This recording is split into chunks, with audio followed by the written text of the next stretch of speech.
সুধী দর্শক শ্রোতা মণ্ডলী, আপনারা দেখছেন বরাক সংবাদ। এই মুহূর্তের একটি গুরুত্বপূর্ণ সংবাদ নিয়ে আপনাদের সম্মুখে উপস্থিত আমি খয়রুল। সোনাই তুথির গ্রাম ও উত্তর বলখালপার বন্যা পীড়িতদের পাশে দাঁড়ালেন এম শান্তিকুমার সিংহ। সোনাই সমষ্টির তুথির গ্রাম ও উত্তর বরখালপাড়ের বিভিন্ন এলাকায় ঘুরে বন্যা পীড়িতদের লোকদের দুঃখ কষ্টের খবর নিলেন কংগ্রেস নেতা ডক্টর শান্তিকুমার সিংহ।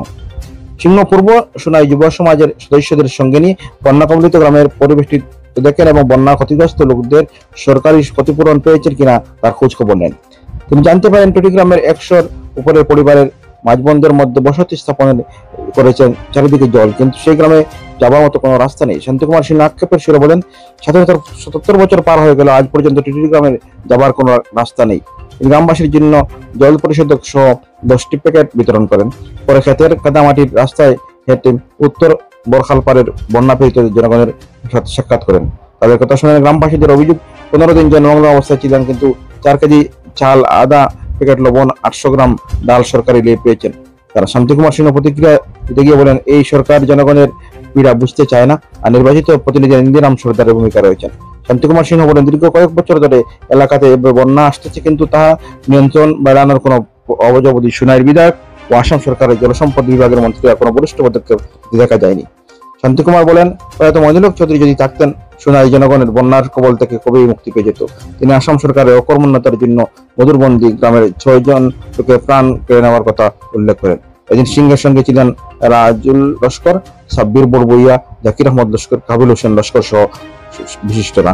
দেখুন এই প্রতিবেদন।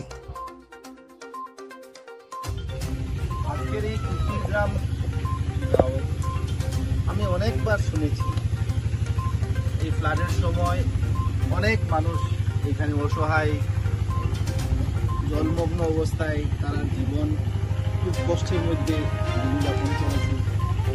তো আজকে আমার সৌভাগ্য যে এই গ্রামে এসে আপনাদের সাথে সাক্ষাৎ করার, এর জন্য আমি ধন্যবাদ জানাই পূর্ব সোনাই সমাজ উন্নয়ন সমিতির এই যুবক ভাইদের, তাদের মারফতে আমি আপনার এই গ্রামে আসি। তো আজকের এই ছোট্ট সভার সভাপতি আমার পুরানা বন্ধু আমার আজম ভাই, ওনার অনুমতি নিয়ে আমি আপনাদেরকে প্রথমে নমস্কার, সালাম, আদাব জানাই। আপনাদেরকে আমি আন্তরিক শুভেচ্ছা এবং অভিনন্দন জানাই। দেখেন, এইটা শুনতে এবং দেখতে অনেক খারাপ লাগে যে স্বাধীনতার 77 বছর পার হয়ে গেল, কিন্তু এই গ্রামে এখন পর্যন্ত যাওয়ার মতো কোনো রাস্তা নাই। আমি গ্রাম থেকে বড় হয়েছি, আমার বাড়ি মধ্য সোনাইতে।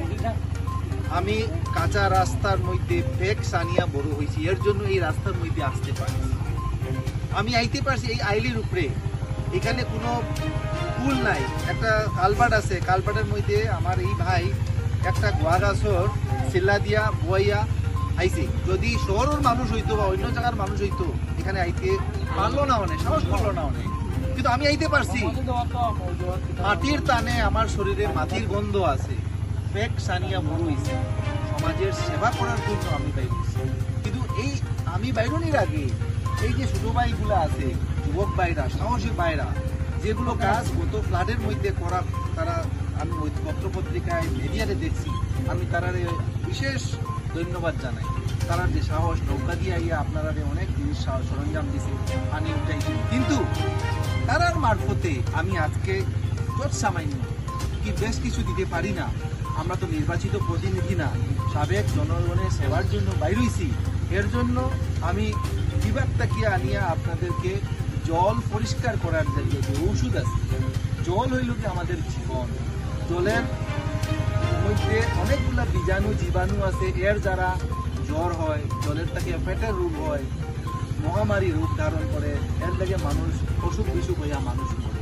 কিন্তু জল যদি আমরা ভালো করিয়া বিশুদ্ধ জল পান করি, সুস্থ থাকে, জীবনযাপন করা যায়।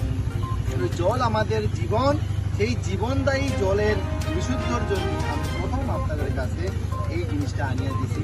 আপনারা গ্রামের সব ঘরে আপনারা মিডিয়া মিশিয়া বাটিবা, যদি আরো দরকার হয় সেটা আমার কাছে কইবা, আমার ভাইজনের কাছে কইবা, আমি আরো পৌঁছিয়া দিব।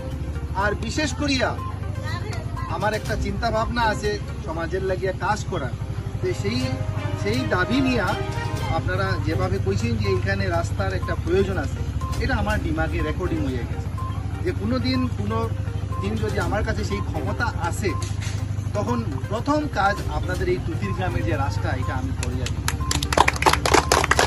কারণ এটা দুর্ভাগ্যের ব্যাপার যে স্বাধীনতার ৭৭ বছর পরে এইভাবে কোনো গ্রাম গঞ্জ মানুষ যেখানে থাকে, এখানে রাস্তা নাই, এমন কোনো গ্রাম নাই, লাইট নাই, কোনো গ্রাম নাই যে রাস্তা নাই, লাইট নাই, এখানে লাইট নাই, কারেন্টের ব্যবস্থা নাই, কারেন্ট আছে কিন্তু রাস্তা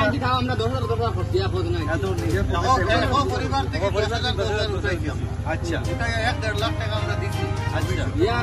ঠিক আছে। রাস্তা হইতে লাগে, পানীয় জলের ব্যবস্থা হইতে লাগে, পানীয় জল খুব প্রয়োজন, ঠিক আছে। এখন জল জীবন মিশন সব জায়গায় করে, এখানে পৌঁছে না কেন, ঠিক আছে। তো এইগুলা এখান থেকে আওয়াজ উঠতে লাগবো। তো এই জনগণের আওয়াজ হিসাবে আমি কাজ করতে চাই। তো আমাকে আপনারা যদি বিশ্বাস করেন, ঠিক আছে, তো এই ছোট ভাই বোন যারা আছে, যারা যুব সমাজ আছে, তাদের সাথে আমি যুক্ত হইয়া বারবার আসবো, আমাদের সুযোগ দেন এবং তাদের কাছে আপনারা যা কিছু